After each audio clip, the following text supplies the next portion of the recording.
Doctor Yunus সাহেব, আপনি যদি আল্লাহর কোরআনের বিরুদ্ধে সরাসরি সংঘাতপূর্ণ এই আইনগুলোর একটি অক্ষর বাংলাদেশে বাস্তবায়ন করবার পদক্ষেপ গ্রহণ করেন, 5 মিনিট আপনি ক্ষমতার মসনদে থাকতে পারবেন না ইনশাআল্লাহ।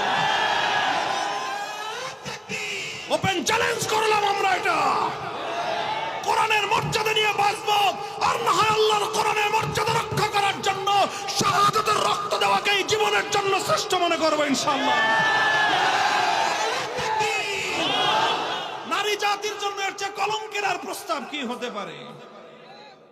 আমার দেশে অনেক নারীরা, আমাদের অনেক মেয়েরা, অনেক বোনেরা বিভিন্ন পরিস্থিতির শিকার হয়ে তারা পেটের দায়ে এই অন্ধকার পথে পা বাড়ায়।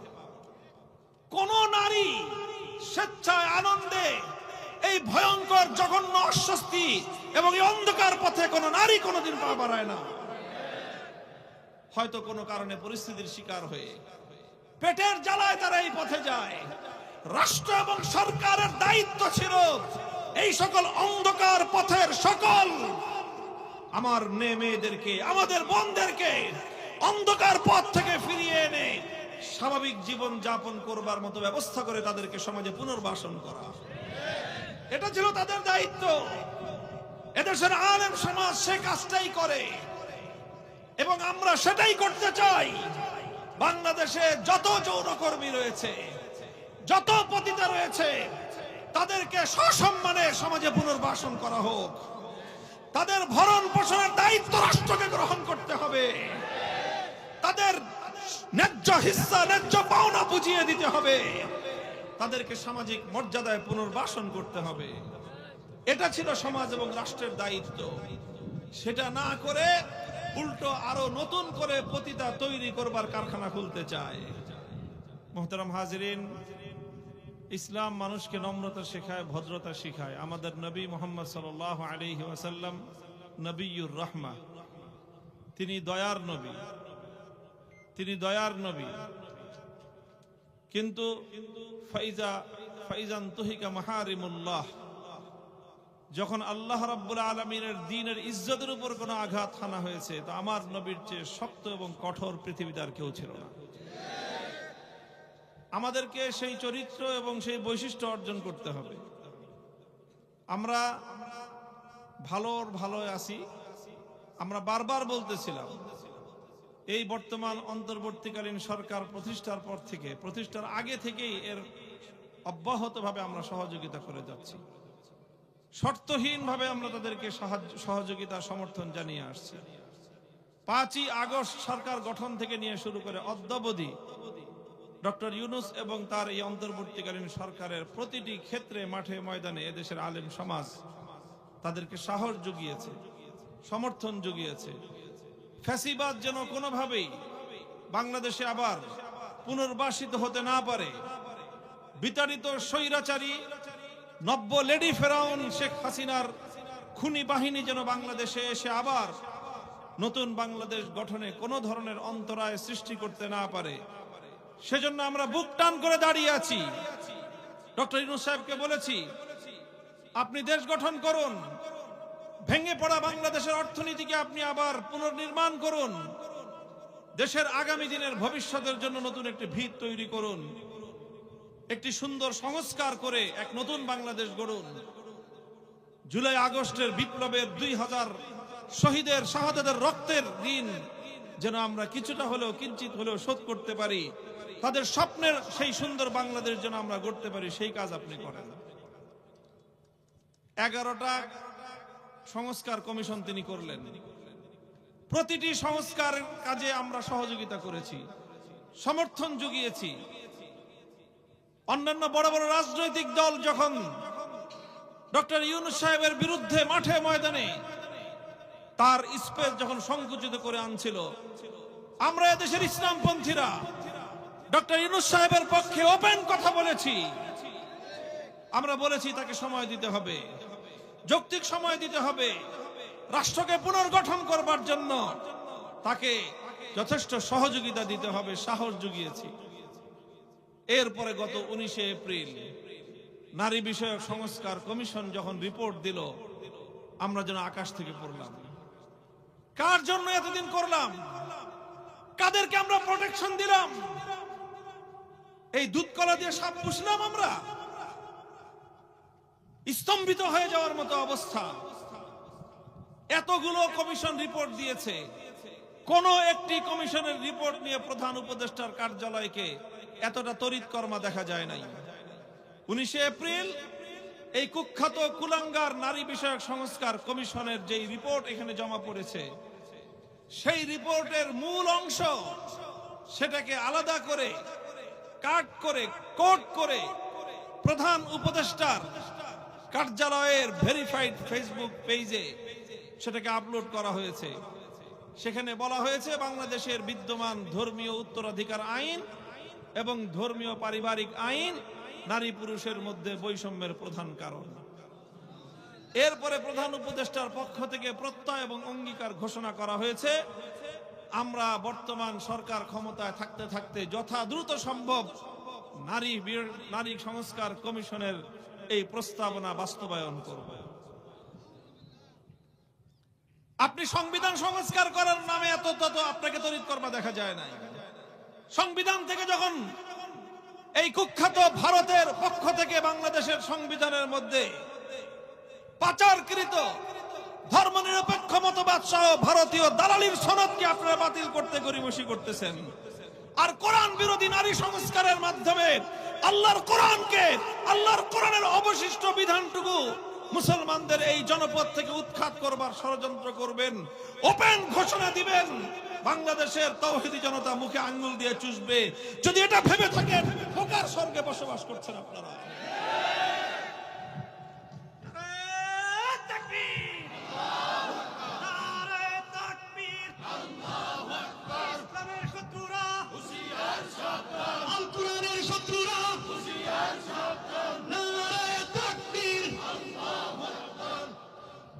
সংগ্রামী সাথী ও বন্ধুগণ, গতকাল এক সেমিনারে আমি বলেছিলাম যে এই যে তারা যেই সংস্কার কমিশন যে প্রস্তাবনাগুলো দিল, যেই প্রস্তাবনা তারা দাখিল করলো, এটা এর মূল সারমর্মই হলো, মূল লক্ষ্যই হলো বাংলাদেশের আবহমান কাল থেকে গড়ে ওঠা সভ্য ভদ্র সমাজের যে প্রধান বুনিয়াদ পরিবার ব্যবস্থাকে ভেঙ্গে চূর্ণ বিচূর্ণ করে দেওয়া। পাশ্চাত্যের বল্গাহীন সমাজ, আজ ওরা এই পারিবারিক জীবনের শান্তি হারিয়ে ওরা যখন পাগল প্রায় শান্তির অন্বেষায় হন্য হয়ে ঘুরছে সারা পৃথিবীতে, কোথাও শান্তির সন্ধান নাই তাদের জন্য। আর আমরা বাংলাদেশের মানুষ, ধর্মপ্রাণ মুসলমান মানুষ, না খেয়ে থাকতে পারে, শ্রমিক হতে পারে, কৃষক হতে পারে, রিক্সা এবং ভ্যান চালক হতে পারে, পান্তা ভাত খেয়ে জীবন ধারণ করতে পারে, কিন্তু পরিবার পরিজন নিয়ে দুমুঠো খেয়ে তারা শান্তিতে আছে। ওই লেস কাটা শিয়াল নিজের লেস কাটা যাওয়ার পর যেরকম সে ফন্দি আটে যেন সকল শিয়ালের লেস কাটে, পশ্চিমারা এখন পরিবার ব্যবস্থা হারিয়ে এখন তাদের লেস কেটেছে, সারা দুনিয়ার মুসলমানদের পরিবারগুলোকে ধ্বংস করে তাদের লেস কাটা তারা চিন্তা করতেছে। আর এই পশ্চিমাদের দালাল গোষ্ঠী, বাংলাদেশের এনজিও চক্র, তারা বর্তমান অন্তর্বর্তীকালীন সরকারের কাঁধে ভর করে বাংলাদেশের সেই পশ্চিমা অসভ্য বেহায়া কালচার বাস্তবায়ন করবার, আমদানি করবার অশুভ স্বপ্ন দেখছে। তারা যেই প্রস্তাবনা দিয়েছে, এতে মুসলমানদের পারিবারিক আইনকে বাতিল করে সব ধর্মের জন্য অভিন্ন পারিবারিক আইন তৈরি করার পরামর্শ দিচ্ছে। অর্থাৎ একজন হিন্দুর বিয়ে যেরকম হয়, মুসলমানের বিয়েও সেভাবে হইতে হবে, কোনো পার্থক্য থাকতে পারবে না। এই হলো তাদের সুপারিশের মূল কথা। বিবাহের একটা পবিত্র বন্ধনের মাধ্যমে যেই সম্পর্কটা চরম হারাম ছিল, আল্লাহ পাকের একটা বিধান পালনের মাধ্যমে সেই সম্পর্কটা আতিয়াবুল হালাল, সবচেয়ে বিশুদ্ধতম হালালে পরিণত হয়। আবার আল্লাহর একটা বিধানের মাধ্যমে, 2-3টা শব্দ উচ্চারণের মাধ্যমে সেই সম্পর্কটাই আবার হারামে পরিণত হয়। এই সম্পূর্ণটাই আল্লাহর বিধান।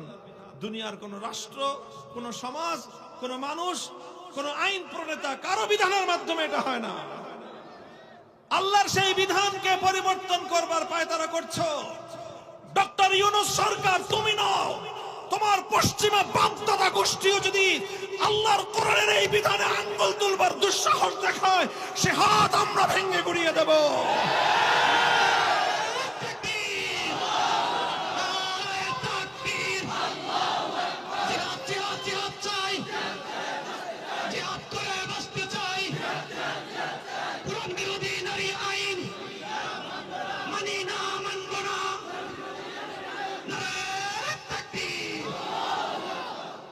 সেখানে আরেকটা প্রস্তাবনা করা হয়েছে, পতিতা যৌনকর্মীদেরকে যেন শ্রমিকের মর্যাদা দেওয়া হয়। দেখেন, বাংলাদেশে যত শ্রমিক আছে, বিশেষ করে যে সকল শ্রমিকরা বিদেশে যায়, আমরা তাদেরকে রেমিটেন্স যোদ্ধা বলি। দেশের মানুষ তাদেরকে চোখের মণি মনে করে, তাদেরকে সারা দেশের মানুষ শ্রদ্ধা করে। বাংলাদেশের অর্থনীতির চাকা ঘোরার ক্ষেত্রে তারা অগ্রণী ভূমিকা পালন করছে। বাংলাদেশ উৎসাহিত করে এই শ্রম সেক্টরকে শক্তিশালী করবার জন্য। তো কোনো একটা সেক্টরকে যদি বৈধ শ্রম হিসেবে ঘোষণা করা হয়, তার মানে সেই সেক্টরটাকে উৎসাহিত করা হয়। কথা বলেন ঠিক কিনা? তো যখন এই যৌন কর্মকে যৌন শ্রমিক হিসেবে মর্যাদা দেওয়া হলো, যৌন শ্রম হিসেবে মর্যাদা দেওয়া হলো, তার মানে কি? তার মানে এই সেক্টরটাকে উৎসাহিত করা হলো। এখানে নতুন নতুন যৌন শ্রমিক নিয়োগ দেওয়া হবে, কিছুদিন পর একটা ইন্ডাস্ট্রি গড়া হবে যৌন শ্রমের। এরপরে এখান থেকে যৌন শ্রমিক সারা পৃথিবীতে এই যৌন শ্রমিক প্রেরণ করবার উদ্যোগ নেওয়া হবে। সারা দুনিয়ায় পতিতা পাচারের কারখানা হবে বাংলাদেশ। এই হলো তাদের টার্গেট, যে বাংলাদেশে মানুষ বেশি, এই এত মানুষ দিয়ে করব কি, নিজেদের মা বোনদেরকে তারা এখন বিদেশে পতিতা হিসেবে পাচার করবার জন্য এই যৌন কর্মকে যৌন শ্রম হিসেবে মর্যাদা দেওয়ার দাবি তুলতেছে। বলেন, এর চেয়ে জঘন্য এবং অসভ্য প্রস্তাব আর কি হতে পারে? নারী জাতির জন্য এর চেয়ে কলঙ্কের আর প্রস্তাব কি হতে পারে? আমার দেশে অনেক নারীরা, আমাদের অনেক মেয়েরা, অনেক বোনেরা বিভিন্ন পরিস্থিতির শিকার হয়ে তারা পেটের দায়ে এই অন্ধকার পথে পা বাড়ায়। কোন নারী স্বেচ্ছায় আনন্দে এই ভয়ঙ্কর জঘন্য অস্বস্তি এবং এই অন্ধকার পথে কোন নারী কোনোদিন পা বাড়ায় না। হয়তো কোনো কারণে পরিস্থিতির শিকার হয়ে পেটের জ্বালায় তারা এই পথে যায়। রাষ্ট্র এবং সরকারের দায়িত্ব ছিল এই সকল অন্ধকার পথের সকল আমার মেয়েদেরকে, আমাদের বোনদেরকে অন্ধকার পথ থেকে ফিরিয়ে এনে স্বাভাবিক জীবন যাপন করবার মতো ব্যবস্থা করে তাদেরকে সমাজে পুনর্বাসন করা। এটা ছিল তাদের দায়িত্ব। এদেশের আলেম সমাজ সে কাজটাই করে এবং আমরা সেটাই করতে চাই। বাংলাদেশে যত যৌনকর্মী রয়েছে, যত পতিতা রয়েছে, তাদেরকে সসম্মানে সমাজে পুনর্বাসন করা হোক। তাদের ভরণ পোষণের দায়িত্ব রাষ্ট্রকে গ্রহণ করতে হবে। তাদের ন্যায্য হিস্সা, ন্যায্য পাওনা বুঝিয়ে দিতে হবে। তাদেরকে সামাজিক মর্যাদায় পুনর্বাসন করতে হবে। এটা ছিল সমাজ এবং রাষ্ট্রের দায়িত্ব। সেটা না করে উল্টো আরো নতুন করে পতিতা তৈরি করবার কারখানা খুলতে চায়। ডক্টর ইউনূস সাহেব, এদেশের মানুষ আপনাকে ভালোবাসা দিয়েছিল, আপনি সেই ভালোবাসা, দেশের মানুষের হৃদয়ের ভালোবাসাকে দুপায়ে আপনি ঠেলে দিচ্ছেন। আপনি দুপায়ে ঠেলে দিচ্ছেন। আপনি যদি আল্লাহর কোরআনের বিরুদ্ধে সরাসরি সংঘাতপূর্ণ এই আইনগুলোর একটি অক্ষর বাংলাদেশে বাস্তবায়ন করবার পদক্ষেপ গ্রহণ করেন, 5 মিনিট আপনি ক্ষমতার মস্তদে থাকতে পারবেন না ইনশাআল্লাহ।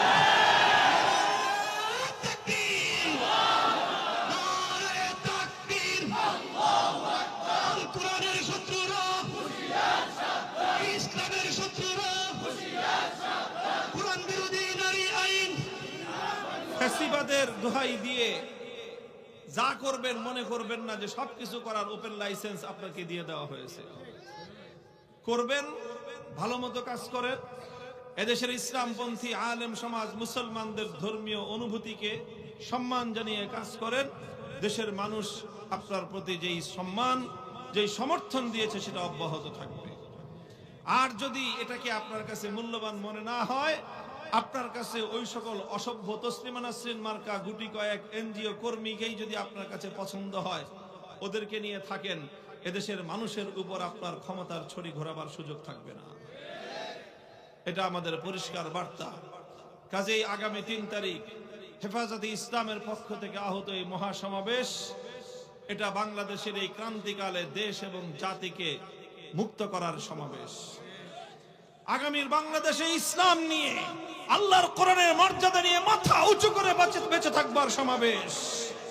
আগামীর বাংলাদেশের এখনই রোডম্যাপ তৈরি হচ্ছে। দেখেন, বাংলাদেশের স্বাধীনতার পর 72 সালে সংবিধান প্রণীত হয়েছে। ওই সংবিধান তৈরি করার মধ্য দিয়ে শেখ মুজিবুর রহমান সাহেব বাংলাদেশ এবং এদেশের মানুষকে লিখিতভাবে সাংবিধানিকভাবে ভারতের গোলামে পরিণত করে দিয়ে গেছে। আজ 50 বছর পরে, 53 বছর পরে আরেকবার নতুন করে সুযোগ এসেছে সেই সংবিধানকে আমূল সংস্কার করে নতুন এক বাংলাদেশের ভিত গড়বার। এই জন্য আমরা 5ই আগস্টকে দ্বিতীয় স্বাধীনতা বলে আখ্যায়িত করছি। এরকম একটা সময়ে এদেশের ইসলামপন্থী আলেম সমাজ, ধর্মপ্রাণ মানুষ, সাধারণ মানুষের যে সেন্টিমেন্ট, সেটাকে যদি আগামীর বাংলাদেশে কার্যকর করতে হয়, সংবিধান সহ রাষ্ট্র মেরামতের এই গুরুত্বপূর্ণ সময়ে সেগুলোকে যদি কার্যকর করতে হয়, আলেম সমাজের নেতৃত্বকে সংহত করতে হবে, শক্তিশালী করতে হবে। হেফাজতে ইসলাম বাংলাদেশ ইনশাআল্লাহ দেশের দল মতের ঊর্ধ্বে উঠে সকল ইসলামপন্থীদেরকে ঐক্যবদ্ধ করে যে আওয়াজ তুলেছে, আগামীর বাংলাদেশে ইসলাম হেফাজত করবে হেফাজতে ইসলাম, বাংলাদেশের স্বাধীনতা রক্ষা করবে হেফাজতে ইসলাম। এই জন্য নারায়ণগঞ্জ থেকে ঘোষণা দিয়েছে লক্ষাধিক মানুষের মহামিছিল ছুটবে নারায়ণগঞ্জ থেকে সোহরাওয়ার্দী উদ্যানের দিকে। নরসিংদী গিয়েছিলাম, তারা প্রত্যয় ঘোষণা করেছে লক্ষাধিক মানুষের বিশাল স্রোত ছুটবে সেখান থেকে সোহরাওয়ার্দী উদ্যানের দিকে। 3রা মে মুন্সিগঞ্জ, মধুপুরী হুজুরের শহর, নুরানী সাহেবের শহর, এই শহর শাইখুল হাদিস আল্লামা আজিজুল হক রহমতুল্লাহ আলাইহির দেশ। এই মুন্সিগঞ্জ থেকে আমরা এক মহা জনতার স্রোত, বাদ ভাঙ্গা জনতার স্রোত, ইতিহাসের সর্ববৃহৎ গণমিছিল সহ সোহরাওয়ার্দী উদ্যানে আমরা উপস্থিত দেখতে চাই। প্রত্যেকটি গ্রাম থেকে, প্রতিটি পাড়া মহল্লা থেকে আপনারা আজকে থেকে 2 দিন সময় আছে, সংযোগ সকলের মধ্যে সংগঠিত করে প্রস্তুতি নিয়ে, পরিকল্পনা নিয়ে আপনারা গোটা মুন্সিগঞ্জ যেন 3 তারিখ সোহরাওয়ার্দী উদ্যানে উপস্থিত থাকে ইনশাআল্লাহ। এই যে আমার শাইখুল হাদিস রহমতুল্লাহ আলাইহি বলতেন, দেখেন এই যে চোরেরা শিং কেটে ঘরে ঢুকে না, শীত কেটে ঘরে ঢুকে চুরি করে। তো চোরা যখন শীত কেটে ঘরে ঢুকে চুরি করবে, শীত কাটার আওয়াজ, হালকা আওয়াজ অনেক সময় গৃহস্থ জায়গা যায়। গৃহস্থের যদি ঘুম ভেঙে যায়, গৃহস্থ দাও নিয়ে খাড়া থাকে যে শীতটা কাটবি, তুই মাথাটা ঢুকা, তারপরে দেখি তুই কেমনে চুরি করস আর তোর কল্লা নিয়ে তুই কেমনে বাড়িতে যাস। চোরাইও বুঝে যে যদি গৃহস্থ জাগনা যায় থাকে আর আমি যদি মাথা ঢুকাইছি, তোর মাথা আর বাড়িতে ফিরবে না। এই জন্য চোরাই করে কি, ওই পাতিলের মধ্যে কাপড় পেঁচায় নকল মাথা বানায়, ওটা আগে ঢুকায়। যদি গৃহস্থ জাগনা থাকে, দেয় কোপ, পাল্লার উপর কোপ লাগে। আর চোর তো আজও পলায়, কালো পলায়, এই বাড়ির সামনে আর কোনোদিন আসে না। এই যে নারী অধিকার কমিশন, এটা হলো পশ্চিমা এই চোরাদের বাংলাদেশের ইসলামী সমাজ ব্যবস্থায় ঢুকবার চোরাপাতিল। এটার মাথায় যদি এবার ভালো করে বাড়ি দেওয়া যায়, আগামী 20 বছরে আর কোনোদিন বাংলাদেশে এই কুলাঙ্গাররা মাথা উঁচু করে দাঁড়াবার সাহস পাবে না। এইবার ইনশাল্লাহ ওই বাড়িটাই দিতে হবে 3 তারিখে আমরা আলটিমেটাম দিব। এরপরে দেখব বাংলাদেশে কত ধানে কত জাল, পদ্মা মেঘনা নদীর পানি কোথায় গড়ায়। আর ডক্টর ইউনূস সাহেব ইসলামের বিপক্ষে অবস্থান নিয়ে উনি ক্ষমতার মসনদে কেমনে থাকেন, হিসাব নিকাশ ওনার সাথে বোঝাপড়া করবো আমরা। ওপেন চ্যালেঞ্জ করলাম আমরা এটা। কোরআনের মর্যাদা নিয়ে বাঁচবো, আর না হয় আল্লাহর কোরআনের মর্যাদা রক্ষা করার জন্য শাহাদাতের রক্ত দেওয়াকেই জীবনের জন্য শ্রেষ্ঠ মনে করবো ইনশাআল্লাহ।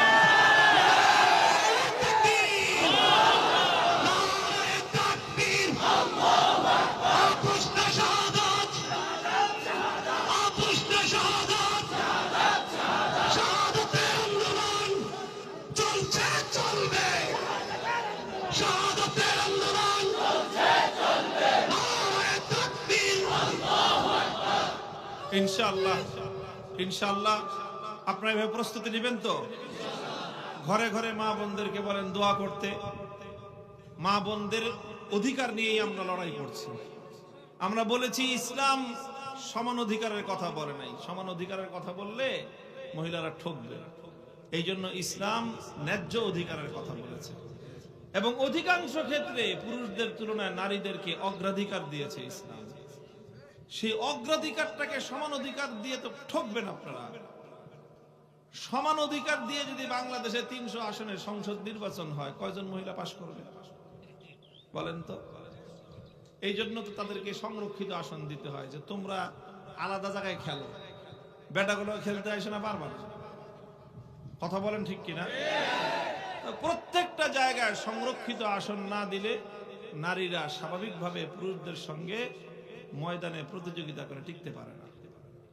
এই জন্যই ইসলাম তাদের জন্য সংরক্ষিত স্থান, সংরক্ষিত স্পেসের ব্যবস্থা করেছে বিভিন্ন জায়গায়, এবং ইসলাম তাদেরকে অগ্রাধিকার দিয়েছে, সম্পদে অগ্রাধিকার দিয়েছে, নিরাপত্তায় অগ্রাধিকার দিয়েছে, বিভিন্ন ক্ষেত্রে অগ্রাধিকার দিয়েছে।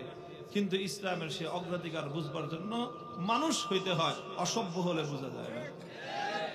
তো এই জন্য ঘরে ঘরে মা বোনদেরকে বলবেন 3 তারিখ পর্যন্ত দোয়া অব্যাহত রাখতে। আর যুবকরা, পুরুষরা 3 তারিখ ঘরে বসে থাকবেন না কেউ। সকল সঙ্গীদেরকে নিয়ে, বন্ধু বান্ধবদেরকে নিয়ে, পাড়া প্রতিবেশী এলাকাবাসীদেরকে নিয়ে দেশ এবং ইমানকে রক্ষা করার জন্য মনে রাখবেন, ইমানও রক্ষা পাবে, দেশও রক্ষা পাবে। ঘুমায় থাকবেন, ঘুমের থেকে উঠে দেখবেন দেশও গেছে, ইমানও গেছে। এই জন্য দেশ এবং ইমানকে রক্ষার এই মহা মিছিলে 3 তারিখ সোহরাওয়ার্দী উদ্যানে সকলে ইনশাআল্লাহ শামিল হবেন। ওয়া আখিরু দাওয়ানা আলহামদুলিল্লাহি রাব্বিল আলামিন।